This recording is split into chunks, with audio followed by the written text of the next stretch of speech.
Dear people of Southern Cameroons, my fellow brave warriors of our liberation movement, accept liberation greetings from me, Comrade John Akuro, this day. Today is Saturday, and the date of today is the 28th day of September 2024. So we are just 2 days away from October 1, which will be World Amazonia Day. This is the day we're looking forward to painting the entire world in blue and white. We want to send special salutes to all our people all over the national territory in Amazonia, all over the diaspora, be you on ground one, ground two, ground three, be you in Western Europe, be you in North America, be you in Asia, in Japan, wherever. Accept hearty salutations from me today, Comrade John Akuro, as we look forward to this very important day in the history of our very beautiful country, the Southern Cameroons, aka Amazonia. My dear people, I know that we will be marking this very important day, this day that marks the independence of our country in 2024. I mean, on a very tough note. Tough note because I know that conversations, discussions in all fora had actually shifted, this past few days from preparations towards marking October 1 to discussions or to arguments about the recent arrest and the detention of Comrade Ayaba, the president of the Amazonia Governing Council, AGOVC, in Oslo, in Norway. So, this conversation today will center a lot around that arrest and detention of Comrade Ayaba, and we will be looking at a few facets of exactly what this entails for our liberation movement going forward. But before that, like I said a while ago, I really want to urge each and every one of us to, get ready and to dot the I's and cut the T's as we prepare to mark this very important day, the 1st of October 2024. And before getting to that, I want to extend special regards, special congratulations, and special encouragement to our people in Europe who converged onto Rome yesterday, Friday, the 27th of September 2024, for the demonstration that took place there. I'm yet to get the images. And of course, who will be meeting again today, still in Rome, because today is the second day of that convention there, of that conference there, still in Rome. And today is the day that they will be raising funds. Of course, I hope they're going to raise a lot of funds to help in continuing the prosecution of this liberation movement. I want to say to all and sundry that liberation movements are like a spirit. And you know what happens? A spirit never dies. So we will have situations where there will be ups and downs, where the enemy and their acolytes within our ranks will be seen jubilating, dancing, and saying the end is nigh. But too often, they are not only mistaken, they end up looking and coming across as completely stupid and lacking a total understanding of what liberation movements are. A liberation movement is an idea, and you know the saying that it is easy to resist an entire army regiment than to resist an idea whose time has come. And for the people of the Southern Cameroons, aka Amazonia, the idea of freedom, now is the time. Now is the time. It's like the spirit. It's a spirit that is living in each and every one of us. And trust me, nothing, nothing will impede the smooth prosecution of this liberation movement until we attain absolute independence. That is the desire of a vast majority of the people of Amazonia. Too often, I like to quote sources, but I want always, on this particular issue, to hang by one of the sources that La République du Cameroon would too often find it hard to dispute. That was the survey conducted at the behest of the late venerated Christian Cardinal Tome, on which 69% of the people of the southern Cameroons on ground zero, they didn't survey, they didn't reach out to people in the diaspora. On ground zero, on the ground, 69% said what they want is absolute independence. Because he said the question as to whether the people wanted independence did not feature. They just left out a blank, an open end. So if you don't want federalism, if you don't want a unitary Cameroon, what do you want? 69% of the people wrote absolute independence. And that is what we will get. Nothing shall by any means interrupt us. Let's begin with this very important word of wisdom. It says, not all storms come to disrupt your life. Some come to clear your path. I'd like us to take it in again. Not all storms come to disrupt your life. Some come to clear your path. Folks, Comrade Ayaba has since the 23rd of September been in incarceration in Oslo, Norway. A lot of ink has been flowing. But I have this to say. Comrade Ayaba, at this point in time that we are talking, is facing very, very tough charges. Charges bordering on crimes against humanity. That's really strong. But at the same time, also note that Comrade Ayaba still enjoys the presumption of innocence because those remain charges until they will be proven before a court of law that he is guilty of committing these offenses. So this is just the beginning of a judicial process that no one, I'm sure not even the authorities in Oslo, in Norway, know how it's going to end. What I want to say here is I want to urge caution as we continue to throw whatever we are throwing out there. As Amazonians, we should already by now know that these kinds of incidents will be recurrent in our liberation movement until we get to where we are headed. Don't forget that we are dealing with an enemy that is not interested in resolving the problem, but is focused on seeing how to capture or bribe the leadership or anyone who rises to prominence in fostering the cause of the freedom of the people of Amazonia. In the psychic of La République du Cameroun, Amazonia remains a farm. Amazonia remains a colony, and that they have to do everything possible, even if it means wiping all of us out, to preserve that source of wealth that fuels their corrupt practices. Make no mistake to think that they are going to end at Comrade Ayaba. Too many of us, whether you are directly involved with the armed struggle or you are just focused on the civil society like some of us, or you are focused basically on activism, or you are focused simply on taking care of the humanitarian disaster that is ongoing on ground zero and in the refugee camps, we all remain targets.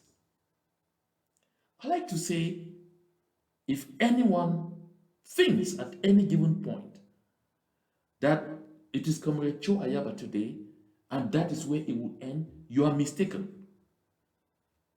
We have said constantly, and I think Comrade Ayaba has said it himself a lot of the time, that no one expected this to be a walk in the park.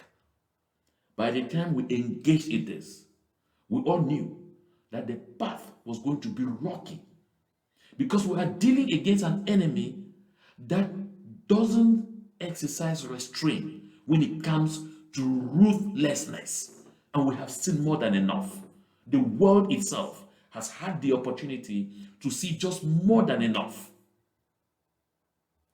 La République du Cameroun, that is working at the behest of France and being sponsored directly by France, is replicating exactly what France has done in several African countries to preserve their stranglehold on the natural resources of those lands. You all know what happened in Guinea. I'm talking of Guinea Conakry, the Guinea Conakry of Sékou Touré, where the French destroyed everything. In other places, the French practiced the scorched earth policy, which La République du Cameroun has replicated on ground zero in Ambazonia, burning down, razing to dust over 400 village settlements. So, my people, this is just another turning point in our liberation movement. But what is important about this particular turning point is that while La République du Cameroun thinks that they have made a wonderful catch, it is obvious that they are totally unaware of the implications of what just happened. Don't forget that when they captured Comrade Sisiku Ayoktabe Julius and his cabinet members in Abuja, Nigeria, specifically at Nera Hotel, on January 5, 2018, they sang victory. They were excited. You could watch television platforms in La République du Cameroun. What you are seeing them talk now about the arrest of Comrade Ayaba is not different from what they said at that time. They were all excited. They said the end was near. They said it was finished. Just like Mutation titled the end of the show, they said it was the end of the show. Unfortunately, he never moved a pin. On the contrary, things got worse. Before Comrade Sisiku Julius Ayuktabe and his cabinet members that they captured in Nigeria, they had captured Comrade Fontaine Neba Afotekala along with Barrister Bala Agbo. That was on the 17th of January 2017. When they captured them, they shut down the internet and they launched a manhunt for all of us who were of the consortium. That morning they said, the following morning, the morning of the 18th, they said, la tête de la résistance a été coupée, that they had cut off the head of the serpent, and so the serpent was going to dangle until it crashes. Unfortunately, it was just a turning point because the struggle, the management of the struggle was exported abroad. And so on that same 18th, while some were still celebrating, others were already saying, le consortium est mort, vive le consortium. The consortium was dead, long live the consortium. They have continued to do this. They thought at that time that it was over. But Comrade Winfred Tassang emerged with Comrade Ayaba Elias. They led it. When they were all captured at Nera Hotel, even the consortium, just at that micro level, never died. Today, I have moved on from the leadership of the consortium. In the days ahead, you will get the name of another leader. We keep moving. We keep evolving. Things keep moving. We will never stop. Today, Comrade Ayaba has been captured. Comrade Nick Julius is sitting now on the front seat of the egg of sea. This liberation movement shall know no end until the people of the southern Cameroons, aka Ambazonia, get what they want. Unlike the Honorable Tibonagi, a former U.S. Undersecretary at the Bureau of African Affairs at the US State Department said the people of Ambazonia will get exactly what they want. It is just a matter of time. You want to go back down, again deeper down memory lane, you will find that when they killed General Ivomba, it was dancing all over La République du Cameroon. It was over. No, it was not over. Things changed. Things instead worsened. When they killed Amigo, when they killed Chacha, when they killed General Arike, when they killed Ayaka, when they killed Transporter, when they killed Ikeku, when they took 10 Kobo out of the game. In short, I'm calling this many names. When they took out Bitakola, when they took out Flyover, they thought that this means it is over. When Insobu fell, they thought it was over. It has never been over. And some time ago, about a year ago, they had been brooding some reckless thoughts that they had taken out General Nopiti or Braveheart Field Marshal Nopiti. Oh, a few days ago, I heard them complaining that it seems we didn't succeed because it is like he is preparing a comeback. My people of Amazonia, I simply join my voice to that of Comrade Daphne Yerima and well others in our liberation movement to call on the government of Norway to do the needful. Do the needful. My dear people, I assure you, a day will come when we will all refer to Nsalai Emmanuel, or they call him Barrister. We will all refer to him as comrade. Because unknowingly, he has lifted a feat that we have been fighting and struggling for a long time to lift. Share with me what Ambassador Thibaut Nagy says here. He says, the reason Norway cites for arresting Cho Ayaba are just as, you know, at this point I'm tempted to laugh. Why am I tempted to laugh? Because these are things that sometimes people try to joke over, and he says they are just as easily or can just as easily be applied to Cameroonian security officials. And I want to add to a lot of Cameroon government ministers. Will they be arrested if transiting Oslo? So, my people, this indicates just the kind of potato that the government of Norway now has in its hands. Let us be clear here. The government of Norway has taken upon itself to champion, the internationalization, a sustained internationalization of our liberation movement. Don't forget, we had thought in several ways of how to drag La République du Cameroun to the International Criminal Court. Even in the early days, when the Foley and Hawk law firm was hired to lobby for us, one of the intentions was to make sure we would end up getting a country, a member or organization of the UN, or a country that's affiliated to the ICC, that recognizes the Rome Treaty of the International Criminal Court, to introduce the ongoing genocidal campaign of La République du Cameroun at the International Criminal Court. Nsalai Emmanuel must definitely have helped us to achieve that feat. Because, as you find, just right ahead, and of course, if you're just tuning in, don't go away. Share the link of this communication as much as you can. Because there's so much noise going on out there, and our people deserve to get the facts as they are. I like to say this. It is normal and obvious to see people jubilating within the ranks of La République du Cameroun and even thinking wild thoughts. But it's unfortunate to find people within our liberation movement, and I must say this, come up to be condescending.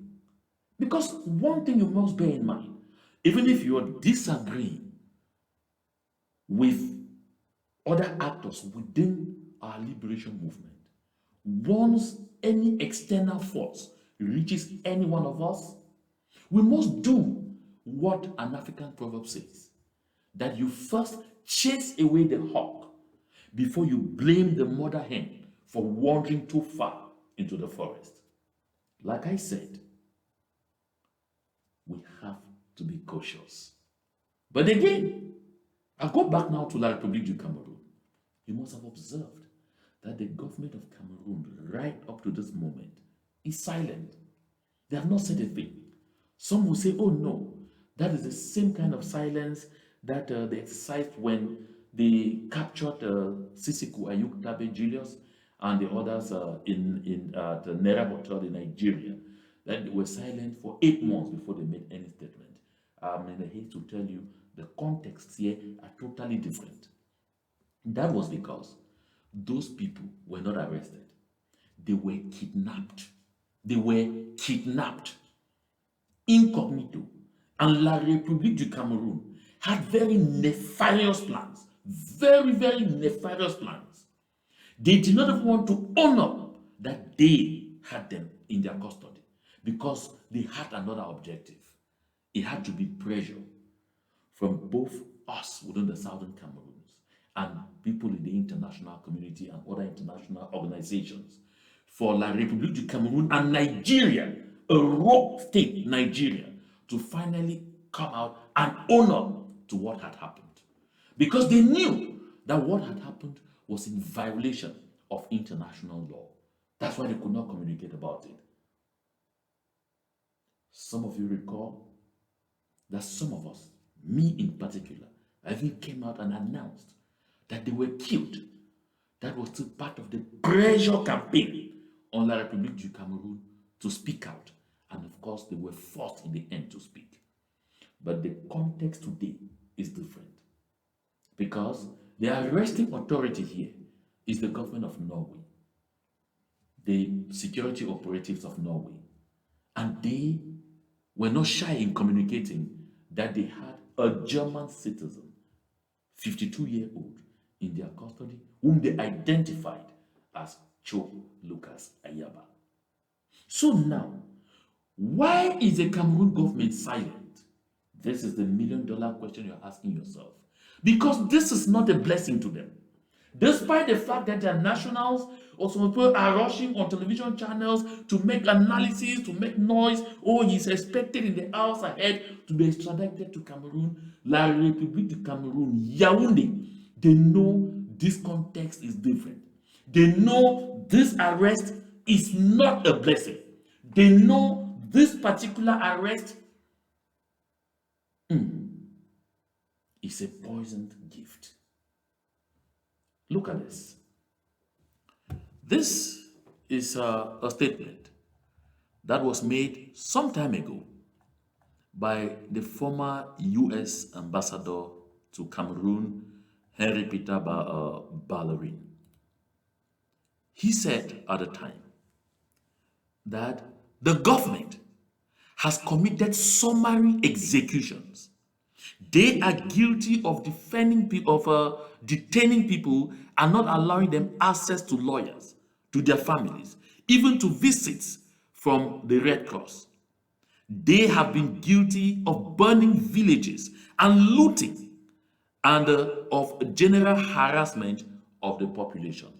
This statement was made by Peter Henry Ballerin. And this was produced on this beautiful frame and curated by Civitas Cameroon. So this should let you know that the government of La République du Cameroon is not oblivious of the fact that this arrest of Comrade Cho Ayaba, not in an African country like Nigeria, where they can use money bags, billions, and the influence of France to untwist the authorities, to ship Ayaba to Yaounde so that he will face a victor's justice. It makes it very complicated.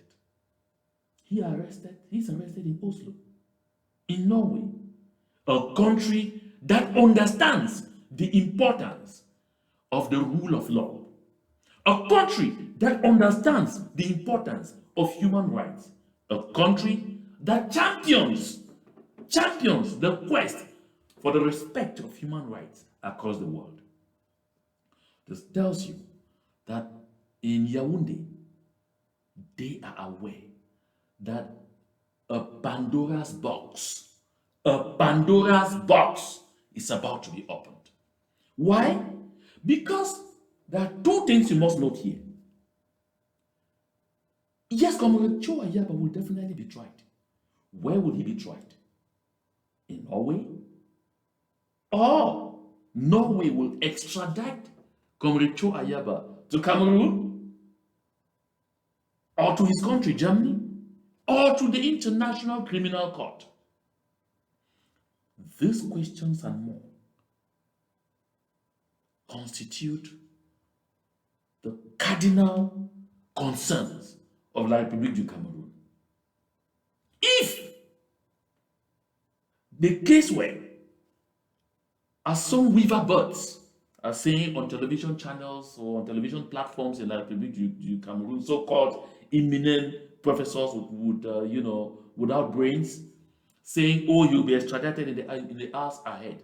If that were to be the case, then Salah would have been a huge blessing to La République du Cameroun. Because La République du Cameroun simply have Comrade Cho Ayaba in their custody. Court-martial him before their military tribunals, like they did Comrade Sisiko, Ayuk Tabe, and the others. And then, in the end, hand him a life sentence and keep him there and not say anything. Because it will be a one-sided kind of treatment. But, in the event that is not possible, like it obviously seems to be the case, then Norway will determine if Comrade Cho Ayaba broke any local laws. If Comrade Cho Ayaba broke any local laws in Norway, then they may go ahead and try him in Norway. But that trial too will be an opportunity for massive exposure with the international media, as we are already seeing. A lot of revelations will hit the roofs, and a lot of the atrocities committed by La République du Cameroun that they actually owned up to and promised to prosecute the culprits, which was never done, like the massacre in Gabon.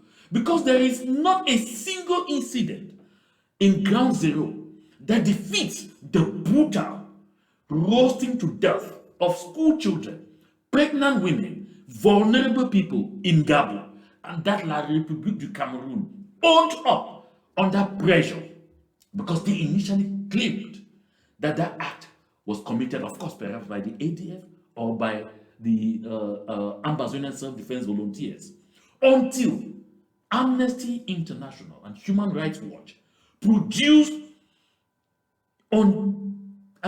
evidence they could not challenge that the government of La République du Cameroun backtracked and owned that act. They've never done anything about it today. We know of the incident of the nursing mother, a young girl, raped in Cow Street in broad daylight by a soldier of La République du Cameroun. Mr. Lé Lafrique Adolphe, the Ben Chofo. And the authorities said they were arresting that soldier and he will be tried and punished. Nothing has ever been heard about it, right up to this day. We all saw on motion images the soldiers of La République du Cameroun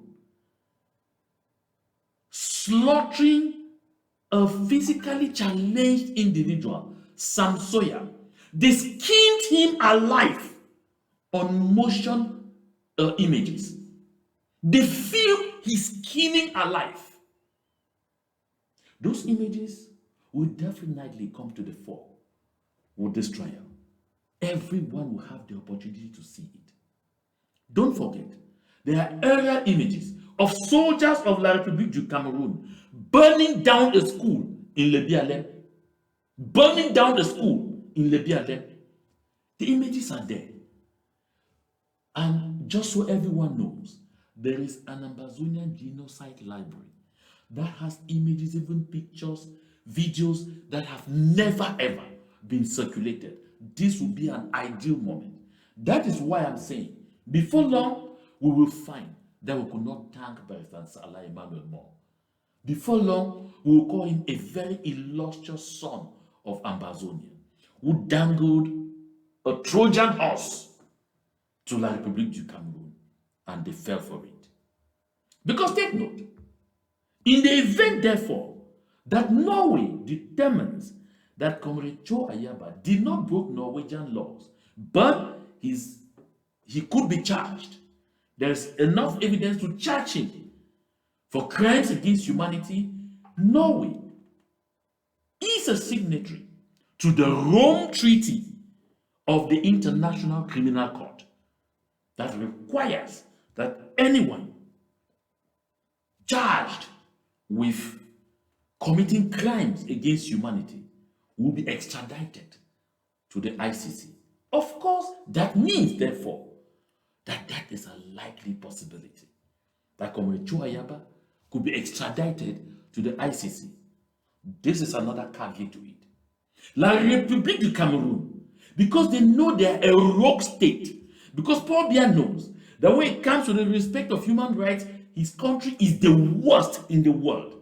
They never ever accepted to ratify the Rome Treaty of the International Criminal Court.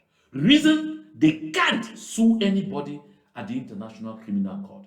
So when Salah passing through a third-party country to get the matter to the International Criminal Court means Cameroon will be dragged into the matter before the International Criminal Court, because it will not be a victor's judgment like it was literally the case in Côte d'Ivoire when Alassane Dramane Ouattara with support from France jumped out there, carried out a campaign of massacre to seize power from Gbagbo, and because they won, they ended up conducting, with support from France, what we could call a victor's justice, by sending Laurent Gbagbo and Blé Goudé to the International Criminal Court, while Ouattara himself and his prime minister, I don't know why his name is getting off my head, Guillaume Soro, his prime minister Guillaume Soro, who himself had committed a lot of atrocities as a rebel, who today is running, they were not sent before the International Criminal Court. This will not be the case. That was at least because, Ouattara had defeated Gbagbo with the help of France, and so they could exact a victor's justice. This is not where we are. I'm bringing these various facets so that we have a clear understanding of exactly what we have before us, of exactly the hot potato that the government of Norway now has in its hands. And that's why I said at the beginning that not all storms come to destabilize you. Some simply come to chart your path, to guide you to the right direction, to the direction you have been wishing to go all the time, but our challenge is getting there. Because the International Criminal Court will have to send investigators to Southern Cameroon to investigate the alleged crimes against humanity. Some are already owning up to their involvement in some of the alleged crimes. I heard Capo Daniel talking about a lot of them. He forgets that he was DDC under Comrade Joe Ayaba, meaning he was the one directly in charge of the forces. Joe Ayaba was commander-in-chief. Capo Daniel was the one directly in charge of ADF forces on ground zero. They were working under his command. If he received instructions from Comrade Joe Ayaba, he was the one who channeled those instructions to the boys on the ground. And if such acts were truly committed, then Capo Daniel becomes a very interesting interested party to this particular matter. This means he cannot be exonerated. That's why I say, when people go out there to make a noise, exercise caution. Because this matter is not as easy and as simple as we see. There are a lot of conspiracy theories already out there among those who are jubilating. I'd like us to take a look at this one. This gentleman, he says, this is, that name is Asu, whatever.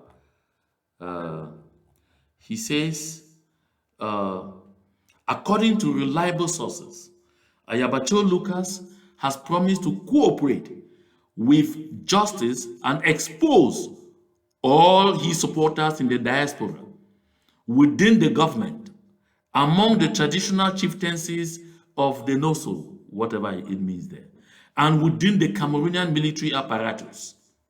And then he ends. He is expected to be extradited to Cameroon in the coming hours. These developments, according to our sources, are causing panic in Yaounde. Now you see, there are a number of issues with this post. Because when he says, Comrade Joe Ayaba is expected to be extradited to Cameroon in the coming hours, if he is expected to be extradited to Cameroon in the coming hours, and at the same time you say there is panic in Yaounde, no, there should be no panic. Because they will have him under their charge. They are the ones who will try him. They will not let him call anybody's name, even if those names were there. So this massive conspiracy is simply misguided. If he comes here and says, oh, Betia, someone was collaborating with me and giving me hands, they'll say, don't mention that name. If you're doubting, find out what happened to Emmanuel Gerard Ondondon when he was arrested for embezzlement of billions of income. Emmanuel Gerard Ondondon told the judges at the special criminal tribunal in Yaounde that a lot of those disbursements were at the behest of Madame Chantal Biya, First Lady of the Republic of Cameroon. What did they tell him? They said he should stop mentioning that name. They refused to listen. Even when he had evidence to present, they told him if he dared mention that name again, that's why he's rotting in jail. That's why even if the current term he's serving ends, they will renew it unless he repents. That he will never mention any internal accomplices again. So that is the kind of fate that should await Comrade Joe Ayaba if he were to be extradited to Cameroon. And for that reason, nobody in the Cameroon government apparatus should be in panic. But this is the real reason why they should be panicked. Take a look at this. He says, in that post, the gentleman says, Comrade Joe Ayaba is expected to be extradited to Cameroon in the coming hours. Don't forget, Comrade Joe Ayaba is a German citizen. He is a citizen of the Federal Republic of Germany. And therefore, Germany is a country of laws. And this is what Germany says here when it comes to extradition. That's what I have on your screen there. You can pause, and then you can zoom it. You read what I have there. Extradition to international courts. Germany may extradite German citizens to international courts if the rule of law is upheld. Did you hear that? Yes, Germany may extradite its citizens to international courts only if the rule of law is upheld. Now, let me pause there even before I continue. If you understand what I mean, but if the rule of law is observed, which means not that kind of situation that France, that kind of charade that France orchestrated with Cote d'Ivoire over the issue of Laurent Gbagbo and Blé Goudé. That is why you notice at the end of the day that Laurent Gbagbo and Blé Goudé were in the end discharged and acquitted. Why? Because they could not proceed without having to without having to ensure that justice is seen to be done. And for justice to have been seen to be done, that meant Guillaume Soro and Alassane Dramane Ouattara would also have had to be dragged, and other people involved in their government, before that International Criminal Court. This is why Germany says they will extradite their citizens to international courts if the rule of law is to be upheld. So this begins to tell you that even in the event Comrade Ayaba is extradited to the International Criminal Court, it will not be a one-sided judgment.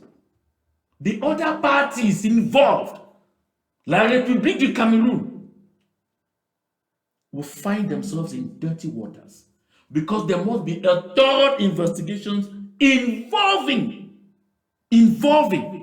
international experts going to the ground in Amazonia to conduct thorough investigations. Will La République du Cameroon allow that?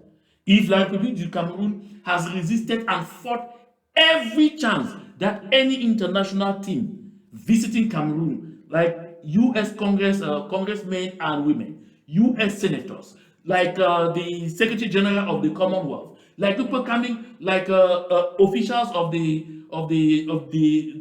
UN Human Rights Council, like the Cameroon has resisted any attempts by members of the international community to visit the southern Cameroons to see for themselves the atrocious crimes committed by their forces. So will they now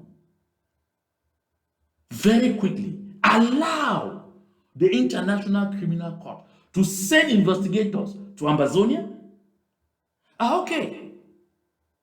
Because Comrade Ayaba is a German citizen, it will be hard for France to arm twist the German government.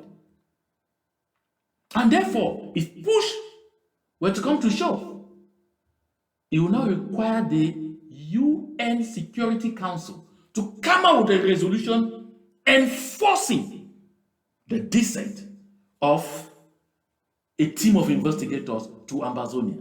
Is that what La République du Cameroon is ready for? Let's continue. You talk extradition, because I hear people talk about it. Let's talk about it.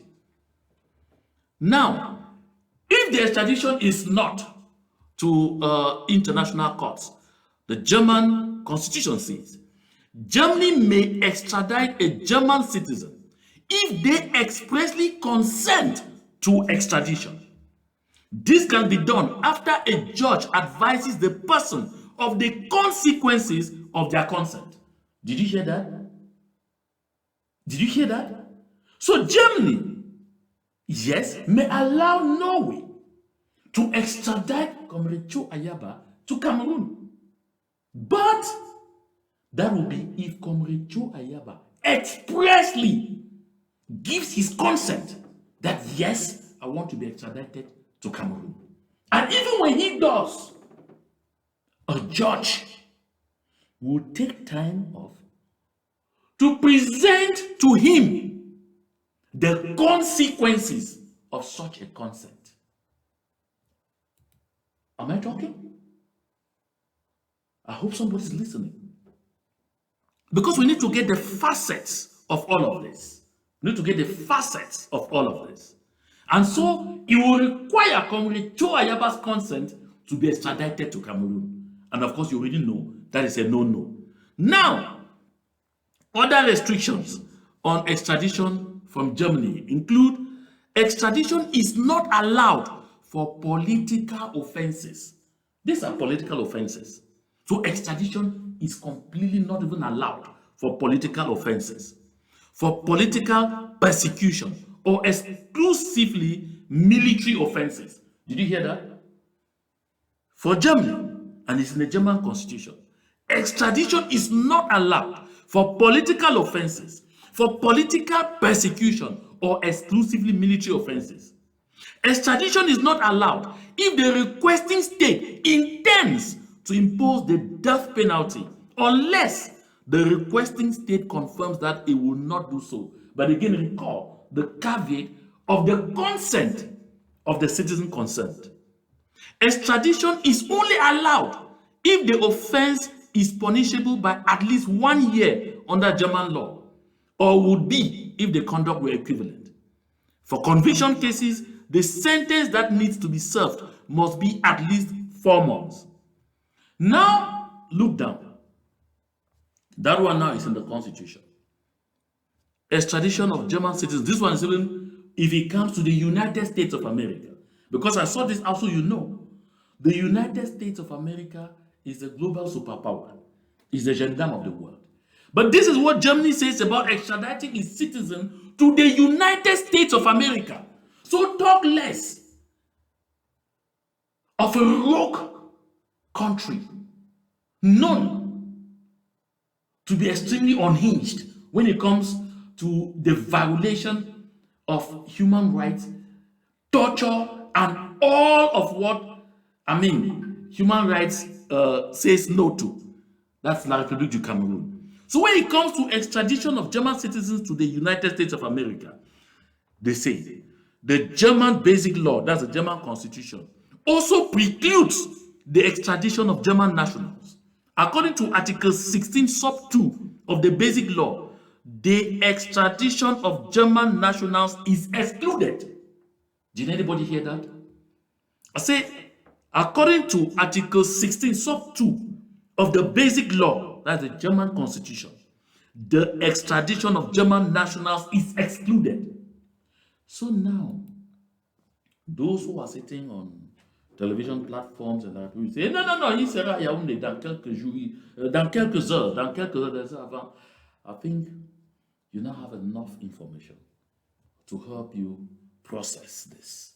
You have enough information to help you process this, to help you understand that what has just happened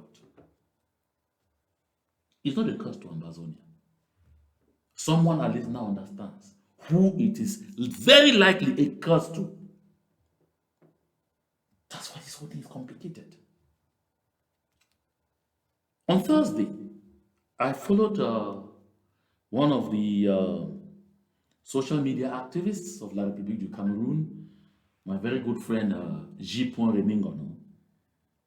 Of course, I know he did not have the facts when he said Ayaba was a Norwegian. Of course, he's not a Norwegian. He is a German.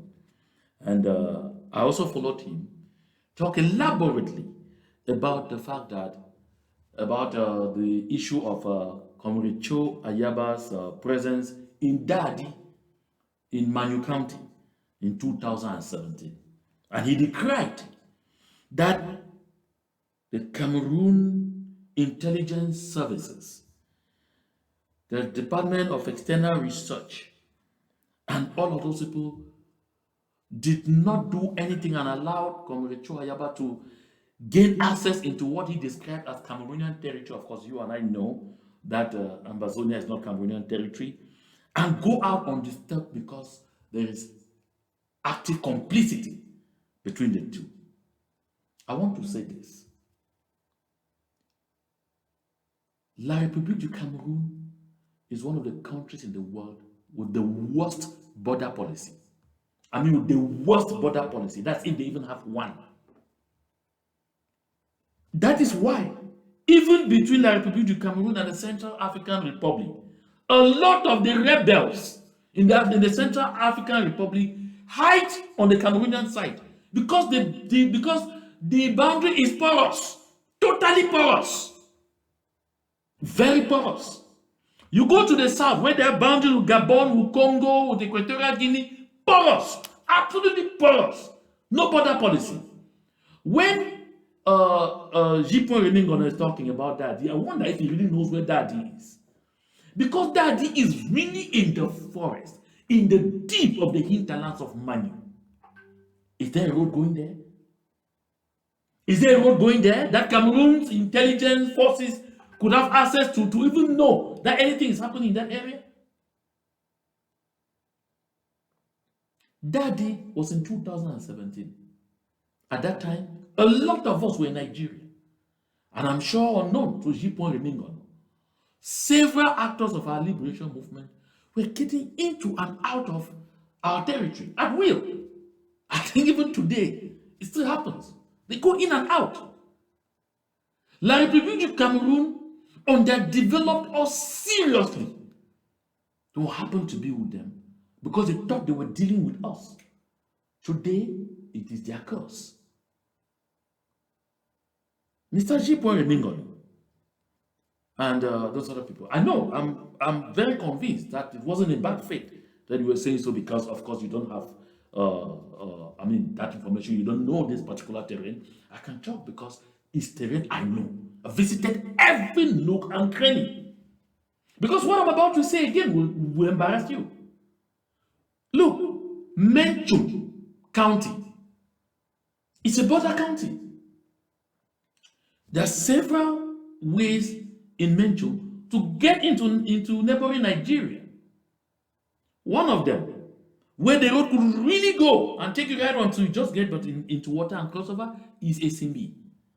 This is the Menchum Valley. Now look at the road going to Wu. This is the road going to Wu. Imagine that people have come and they decided to go do activities right inside there in a Shimbi. And those La République du Cameroon talks or whatsoever are even informed that there are people there. How many days will it take them to get there? This is the road between Wum and Bamenda. So before they even get just to Befang, I don't want to tell you what they will go through, passing through Bena Kuma to get to Isimbi. How many days will it take them? This is the road to Wum. How many days will it take them? Huh? This picture that you are seeing was taken 2 days ago. We are only in September. Oh yes, only in September. By the time you get to October, November, before you get to the dry season, what is going to happen to this road? These pictures were taken 2 days ago. Huh? Take a look again. I'm getting you more pictures. Take a look. This is the road to Wum. Look at those dogs will stay at this place where these cars have all jumped. Look at that bike struggling to pass through that. They will stay here for hours on end, struggling to clear the road. Whoever is doing there, they have time enough. They could even be there for days. Because sometimes when we couch conspiracy theories, we should at least have an idea what we are talking about. We should have an idea of the feasibility of what we are talking about. Because sometimes it's easy to just talk. Because you just put a few things together and you say, normally, logically, not everything is as logical as we think. This is still the Womb Road. Look at that. I said these pictures are pictures of 2 days ago, 2 days. These pictures were sent to me by someone on Ground Zero, and there were pictures of people coming away from a womb on the 26th, 2 days ago. Look at that. How would they get there? That is just the entrance from Menchum Valley. Now go to the other entrance, because there are about 3 entrances, 3 or even more in Menchum. And on none of them there is good road. The one I'm about to talk now, there's even no road. It's only footpath, because people trek. I did that road in 1992 when I was in high school. We took that as a picnic. When you leave Wum, you get to Esu. When you get to Esu Central, you start trekking to get to a place called Alibaba. If you have a car that can take you to Alibaba, okay. But when you get to Alibaba, that is where the road ends. From there, you will trek inside the forest for 8 to 9 hours, sometimes even 11 hours, until in the deep of the forest, you will see the boundary pillar, which is written there, Southern Cameroons, put there by the British, showing the boundary between the Southern Cameroons and Nigeria. When you cross that boundary pillar in the deep of the forest, no road, you are trekking. It will take about 1 hour, 30 minutes, and then you get now to the first Nigerian town known as Alam. At Alam, you simply take a boat. You take a boat, a boat. You either get to Birama, or you get to